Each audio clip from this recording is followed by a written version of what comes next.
So, Chris, who do you think invented broccoli cheese soup? Somebody who didn't like broccoli very much would be my guess. It had to be a Midwesterner, maybe someone from Wisconsin, who thought, you know what would make this delicious, healthy, versatile vegetable better? Several cups of cheddar cheese. Yeah, it's true. I like broccoli just fine. I don't really like it raw. It's too crunchy for me. Steamed is okay, but I think if you drowned it in cheddar cheese, that is the best way to have it. I'm not disagreeing. I'm just saying that, in the annals of culinary history, there are few examples I can think of offhand where they combine a symbol of healthy eating with a symbol of decadent, unhealthy eating. Well, actually, I would argue that the fried broccoli dipped in ranch is actually a little bit more like what you're talking about there than even the broccoli cheese soup. I think my heart just skipped a beat, you just saying that.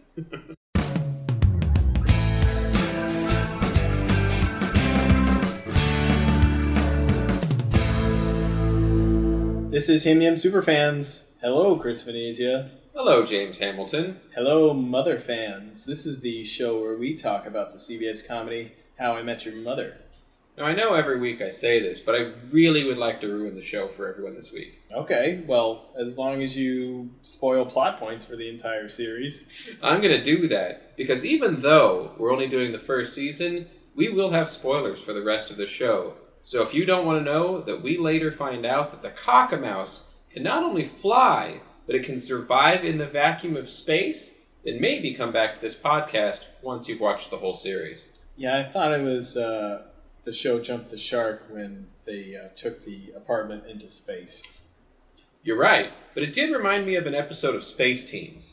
On this episode, we're talking about Matchmaker, a.k.a. We Owe Cameron Manheim a Favor. That is not what I thought you were going to use as the AKA this week. This is episode 7 of season 1, if you want to join us.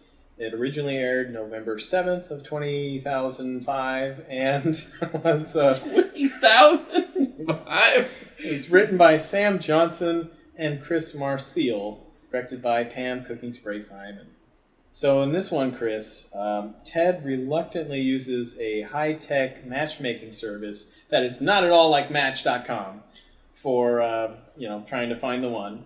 And Marshall and Lily discover a new species that Robin doubts actually exists. And also Barney's boat is sinking. Yeah, that's true. I really thought that you were going to say that this was Matchmaker, a.k.a. Cockamouse, because I found that the Cockamouse story was more interesting and more funny to me than anything that had to do with love solutions in this episode.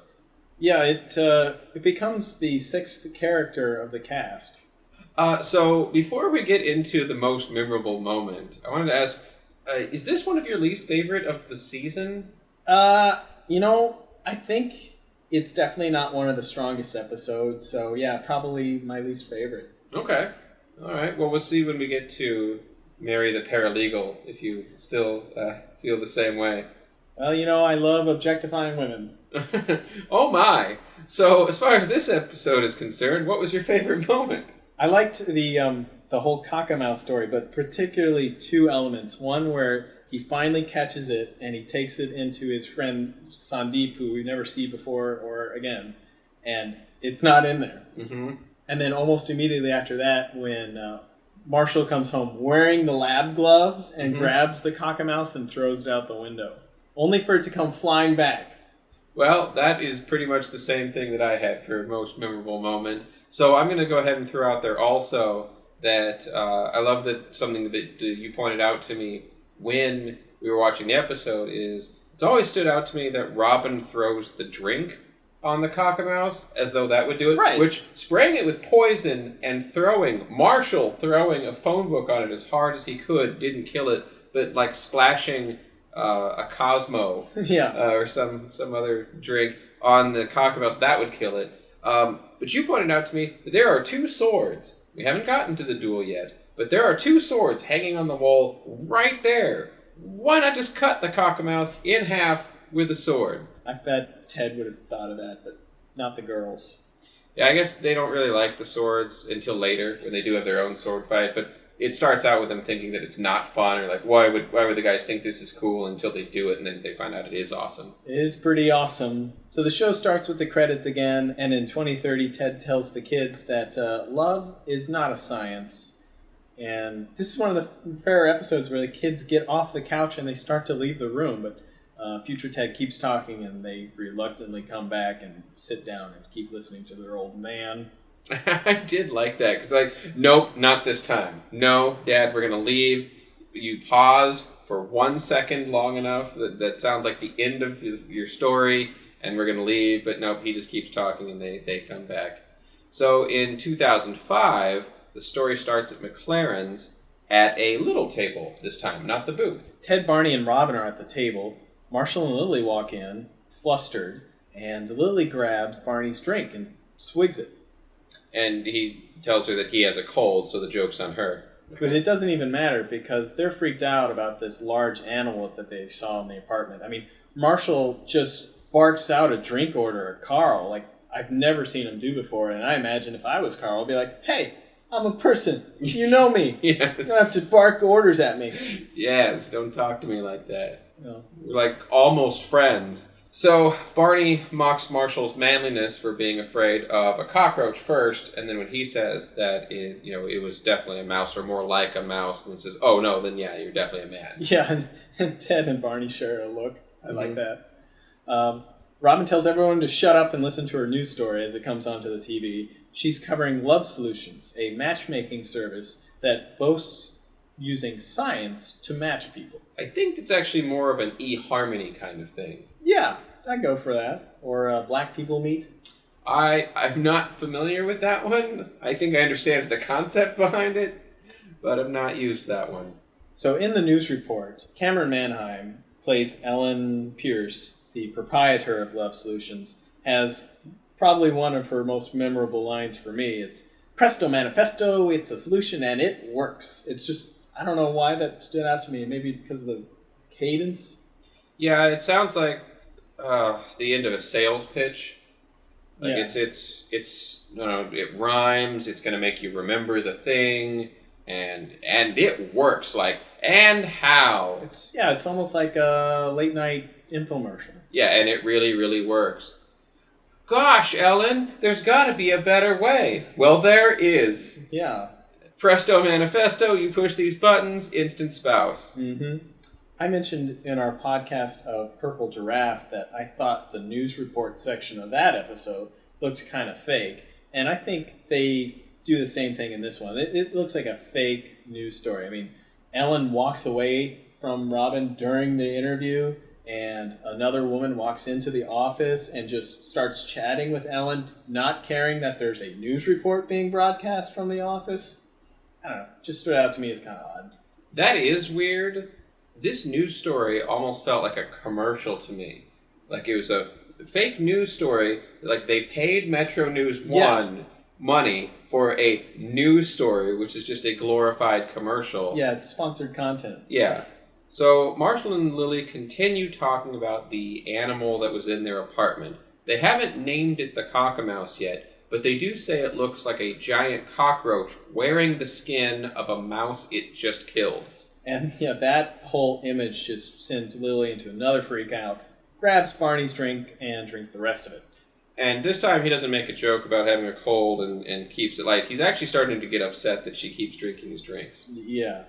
Up in the apartment, Ted is reading a magazine that I looked up. It's called Volute, and it is a architecture magazine, surprise. But a volute is that little curly Q on the edges of Greek columns. So maybe this is setting up the columns episode 213. Oh, probably is. So Ted hears a little bit of squeaking. Just a little tiny bit. Yeah. And then Barney bursts into the room and says, "My boat is sinking." Says a lot of other things too, like it's at a 45-degree angle and it's on the port side or something like that. Yeah, the harbor master called and said it's listing left at a 45-degree angle. If I don't get down there, it's going to boat. Yeah, I was thinking, what are they going to do when they get there? Yeah, How I do don't you know. stop a boat from sinking that the harbor master can't do? Yeah, you grab a couple of buckets and start bailing water. What are two guys who don't know what a boat is? No, there's no way. And it turns out that actually makes much more sense that Barney didn't have a reason for Ted to go down there to save a sinking boat. He doesn't have one. It was actually just a trick to get Ted to love solutions. I love this moment. It's early on in the series. There's enough going on that like Ted's freaked out about the cockamouse. Barney bursts into the room, so he's got to. You totally believe Barney, and yet you shouldn't. You should already know by this episode, by episode 7, that this is a ruse. Yeah, it totally makes sense that Barney would have a boat, that he would buy it at a police auction, that he would neglect it, that he would turn to Ted for help. I mean, that all makes sense, and that it would all be a ruse. That perfectly makes sense. I love it. Yep. So at Love Solutions, Barney pretends to be Jack Package. It's actually more funny if you do it the other way, where Ellen says it first, like, oh, your friend with his name Jack Package. Yeah. And then Barney, who hasn't quite left yet, is hovering around the door. It's pronounced Package. Yeah, right. Yeah, Barney seems really into Love Solutions because he thinks it's another way to meet desperate women. But I wonder if this isn't another secret, subconscious thing where Barney really does want a soulmate, as we learned later in the series. I want to believe that, but I actually don't. I want to believe that. It was almost too creepy to make that theory work. Like, is there any way I can let it be known that I love cuddling? Right, and that's what I mean by, like, I can't quite believe that. I want to believe that Barney, like, does want, a relationship. He does want companionship. He does want to meet the one, have a soulmate and all that, and that he just tries to push that away as much as he can. This one was so over the top, and that's what I mean. He has can you make it known that I like cuddling, and then I just want to be held at night? To me, I think that if he does deep down want a soulmate, he's doing this to sort of prove that it won't work.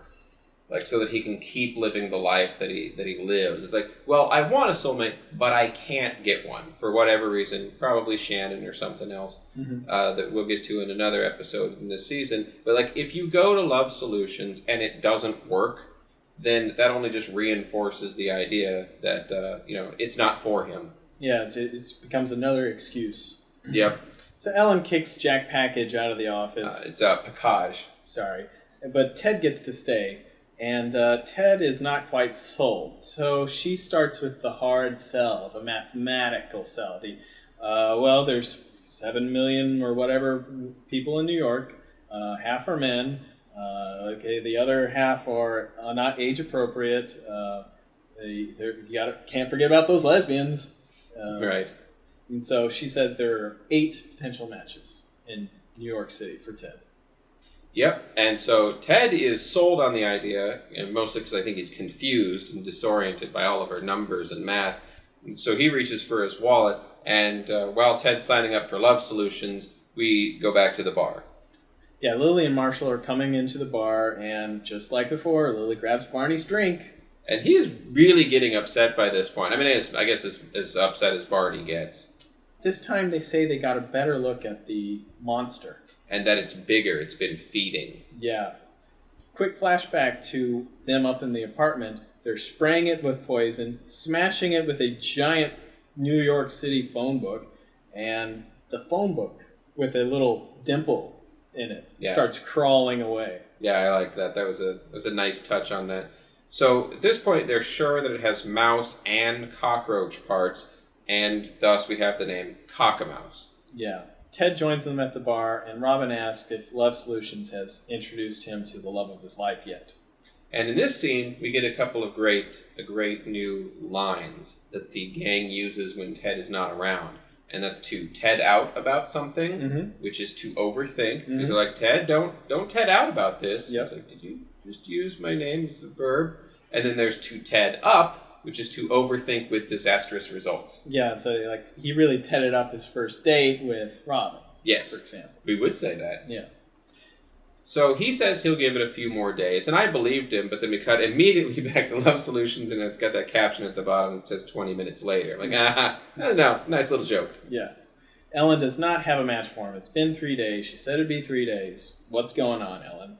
Ellen says, well, this is going to be hard for me to say, but there are no matches for you. Actually, that wasn't very hard to say. Right.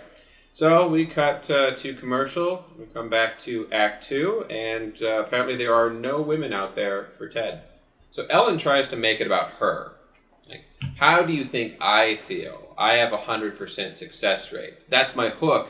And I think that it would be much more upsetting that there are no women out there for Ted. That would be a much worse feeling than I was able to match every one of my clients except for one of them. Yeah, so it kind of speaks to Ellen's character that she's maybe got a little bit of a god complex. Could be. Maybe just proud. But she shows him on the computer. He has one potential match, but it's a woman that is already matched up with someone else. Ted asked about the guy that she's matched up with. That guy has a lower score than Ted. And Ted starts thinking, well, what about me? And he actively tries to derail someone else's life so that he could meet his own needs, just like with Natalie. Yeah, I agree. I agree with that. Ted does that in this season quite a bit, and I mean, to an extent with Robin near the end of the season, where she's like, no, I like you a lot, but no, we're not going to date, and he just won't let it go.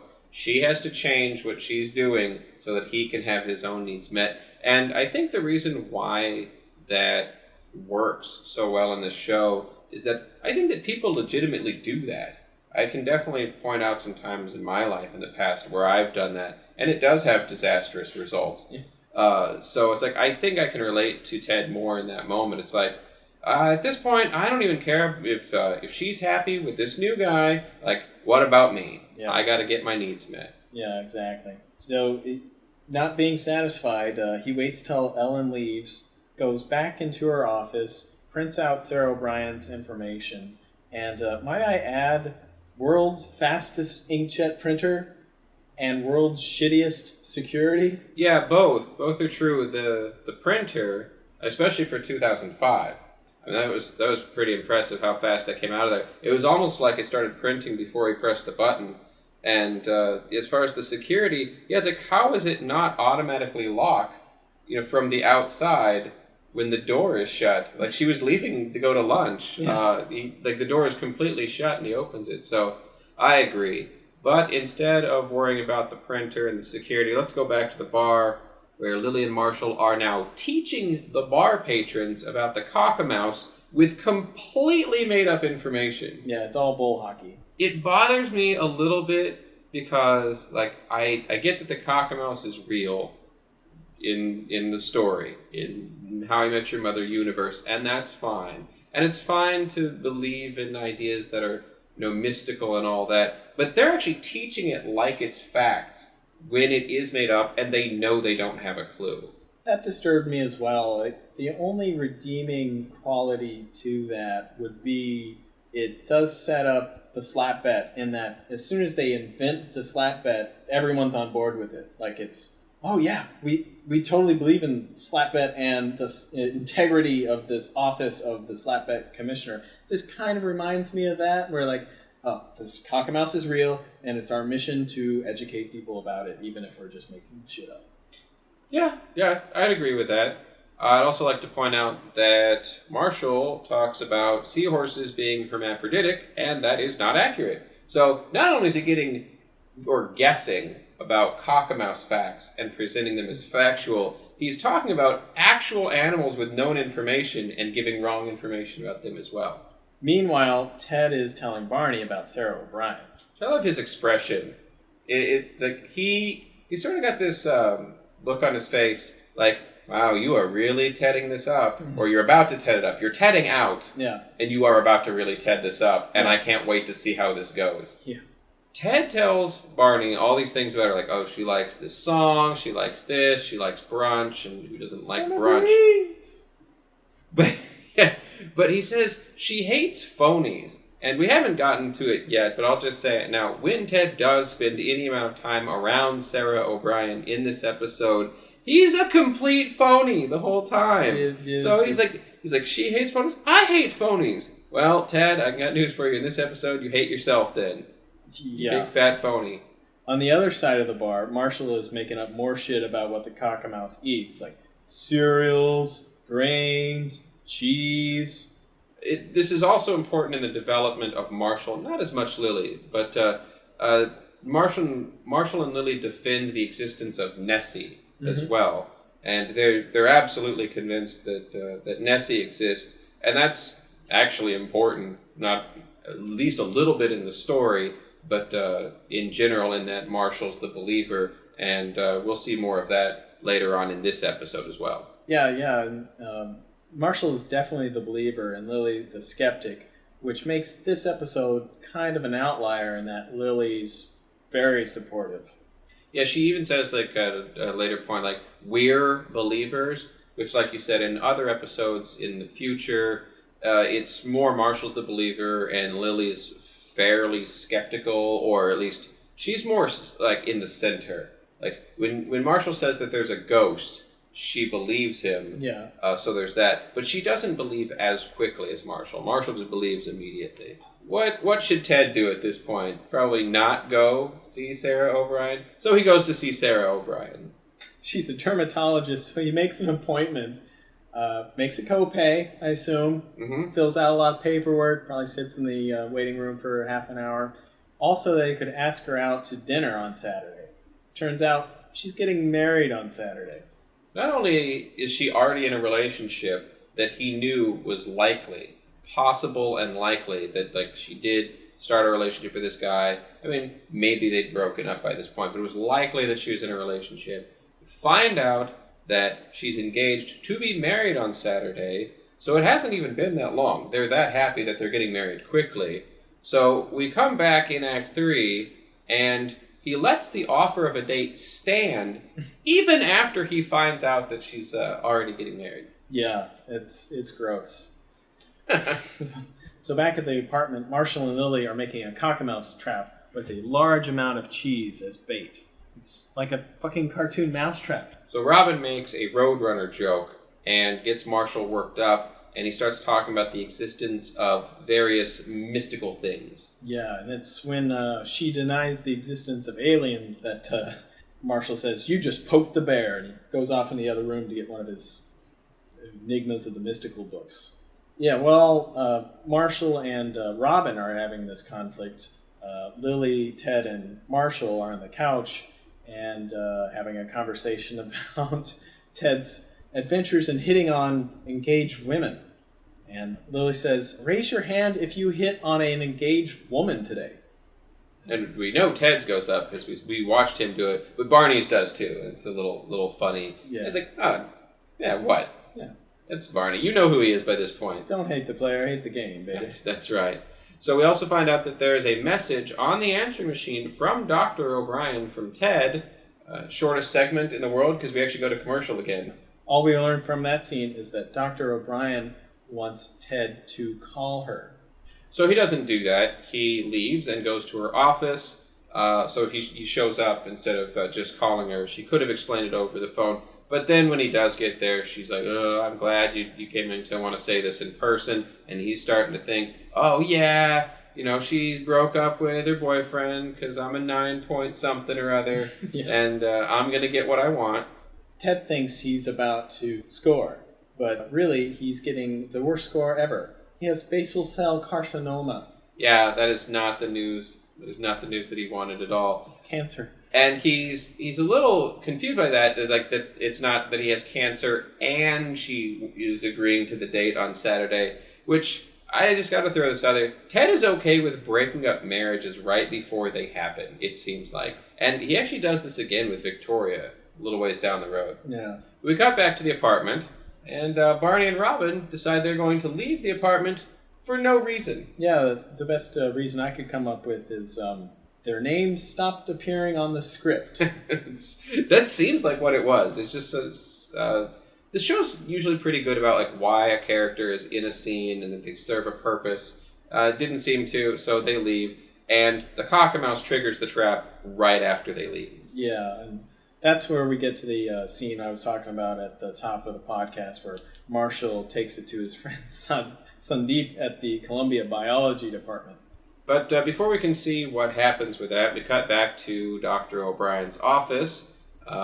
She talks about the mole that needs to be removed, and he freaks out and tells her that there's no one out there for them and that he looked at her file at Love Solutions. Yeah, he's just laying it all out there in the office. It's like, whoa, dude, it's not going to get you what you want. No, but he's frustrated, and all this was for a purpose, which I think is also part of his problem.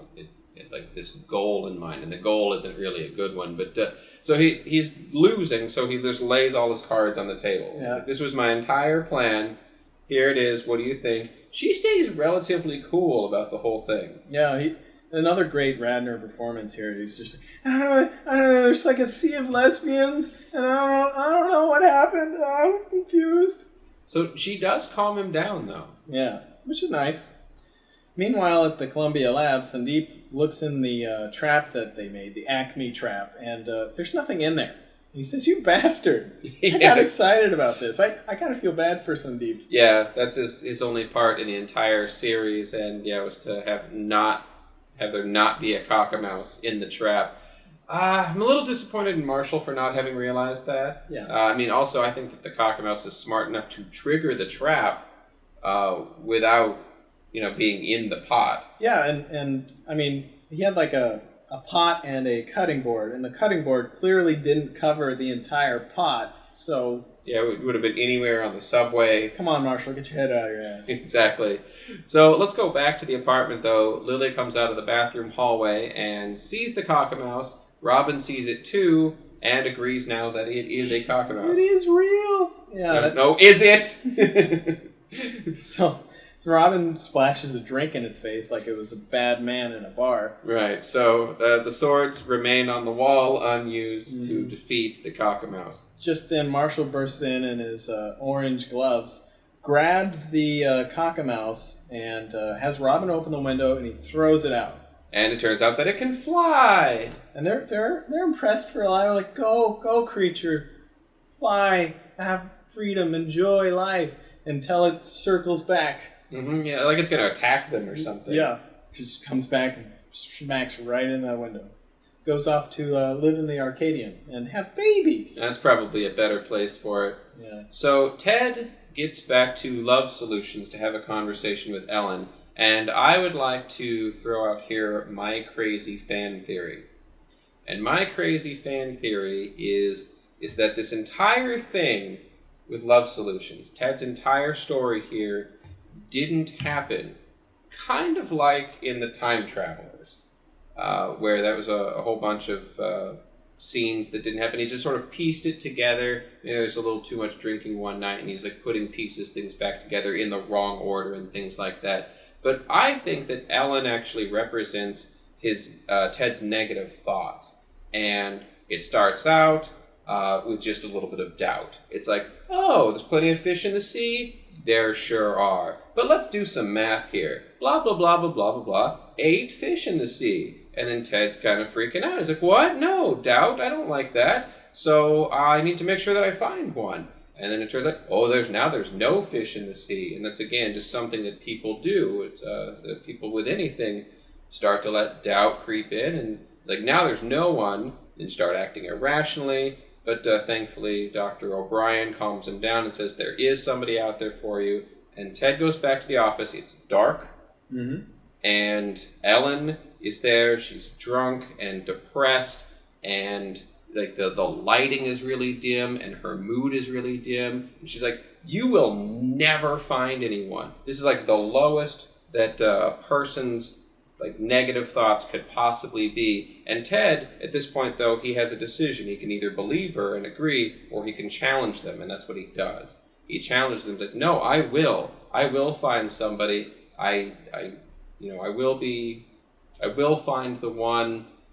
And she's like, how do you know? And he's like, okay, I don't know. That's fair, but I believe that I will. And I think that's the most important thing there, is that he just doesn't give up and doesn't give in to the negative thoughts. or all the scene happened exactly as you saw it. What do you think, audience? No, I like that theory. I mean, the lighting in that last scene was so dark and dim that it's unlike the rest of the episode, and unlike most other episodes that they would have such a dimly lit scene, and it definitely changes the mood. So I'm digging it. But it's actually a really dark way to end the episode. I mean, Ted's like, no, I believe, I'm cool, but then it's just over. And that, kids, is the true story of how Ted invented eHarmony. What?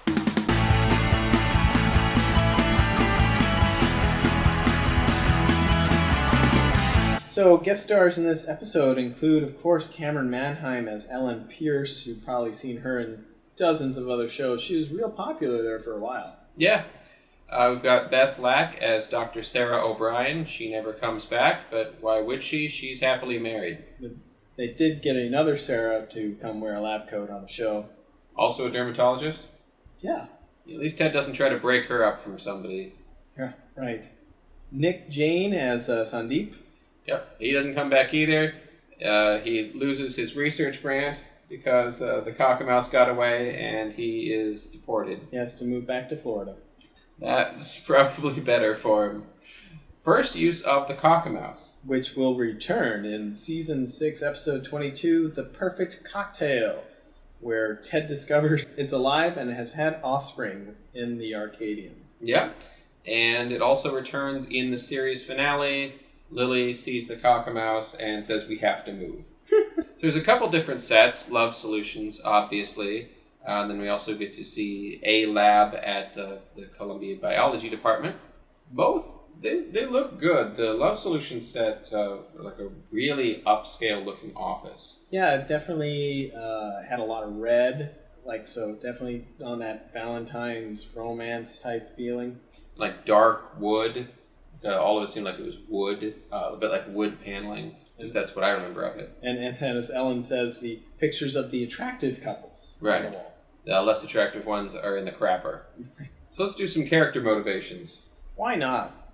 So Ted is kind of gone off the rails in this episode. I mean, it's the same motivation as ever. It's I want to find the one. Damn any obstacles in my way, including the woman I'm chasing. Yeah, that's true. But I do like where at the end he's able to pull it back, like pull in the reins a little bit and be like, okay, that was a terrible idea. That was never going to work. Don't do that. Let's try something different. Let's try it a different way. Let's look at it with a different perspective. And it doesn't, even though it could have ended on a very dark note, it doesn't. It's not as dark as it could have been. Yeah. And for the first time ever, Robin and Lily sort of have a nice little conversation, as opposed to just always being Lily and Marshall. Robin, of course, is playing the skeptic, and Lily the true believer. Yeah, other than that, Robin didn't do a whole lot in this episode. She was just afraid of tedding it up, I think. Yeah, so Lily and Marshall, their team again. Again, a little too close. I like what we were talking about earlier with what they do later with Lily is have her be a little bit less of a believer. Not a skeptic, but less of a believer so that Lily and Marshall aren't like the exact same person. Because they're starting to feel a little bit like that to me. Yeah. Which is probably why near the end of the season, they're going to start showing their differences and even have them break up. Spoiler alert, by the way. But yeah, like they're just basically the same person even in this. Like when the other one says some bull, like the other one nods. Yeah. Like, oh yeah. They have each other's back. That part I like, but they're too similar. Yeah. Barney didn't really have much to do in this episode either. I mean, he was at the beginning of the episode. He was clearly motivated through sex and power to sort of get into that manipulation area that we've seen him go to before. But in the second half of the episode, seems like he's just sitting back and laughing at Ted, or just waiting for it to all blow up so he can laugh at the catastrophe. Yep. Yeah, he doesn't do a whole lot in this episode. Other than that, I did like that the parts that he were in were very funny. So if you're going to have a character not be in much of an episode, make it memorable with Jack Package and my boat is sinking. My boat is sinking. And all that. So I liked that. At least they gave Barney some humor. Well, Chris, I'd say if we learned anything from this episode, it's if your boat is sinking, make sure that you have plenty of life vests and bailing buckets. I think we watched 2 different episodes. Oh.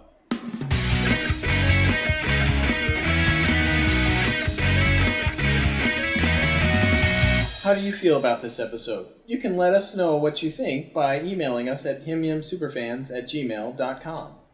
Yeah, and each week James and I get so much out of discussing the episode. We really enjoy doing this, and we hope you enjoy it too. If you're enjoying this, join our Facebook group and you'll learn some more. Just search for Himyum Superfans. Yeah, and leave us a message there. We'll talk about it on here. And if you do like the show, the best way to help us out is to give us a 5-star rating on iTunes. You don't have to write a review. Yeah, no one's going to read those anyway, so just use that space to discuss the importance of data security. Yeah, and give us that 5 stars. It really helps us with getting discovered and helps us grow our audience, so we can keep making the show. And tell your friends about this show. I mean, like us on Facebook and hit that share button when we post an episode. That will really help us out. Thanks so much, folks.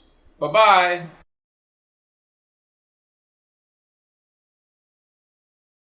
It's pronounced package.